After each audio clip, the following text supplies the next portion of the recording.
17వ season ను ముంబై ఓటమితో ఆరంభించింది. గుజరాత్ తో జరిగిన మ్యాచ్ లో ఆ జట్టు విజయం ముగింట బోల్తా పడింది. హార్దిక్ పాండ్యా సారథ్యంలోని ముంబై బుధవారం అంటే మార్చి 27న హైదరాబాద్ తో తలపడనుంది. ఈ మ్యాచ్ లో నెగ్గి పాయింట్ల ఖాతాను తెరవాలని ఇరు జట్లు భావిస్తున్నాయి. హైదరాబాద్ లోని ఉప్పల్ స్టేడియం ఈ మ్యాచ్ కు వేదిక.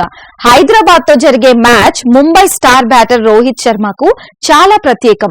ఈ మ్యాచ్ తో ముంబై తరపున అతడు 200 మ్యాచ్లు పూర్తి చేసుకోబోతున్నాడు. ఐపీఎల్ లో ఒక్క ఫ్రాంచైజీ తరపున 200 లేదా అంతకంటే ఎక్కువ మ్యాచ్లు ఆడిన మూడో క్రికెటర్ గా నిలవనున్నాడు.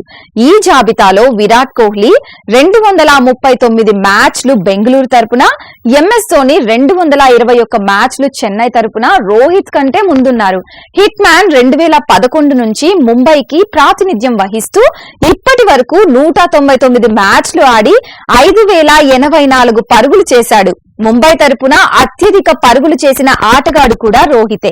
2013 సీజన్ మధ్యలో ముంబై పగ్గాలు అందుకున్న రోహిత్ జట్టును 5 సార్లు అంటే 2013, 2015, 2017, 2019, 2020 ఛాంపియన్ గా నిలిపాడు.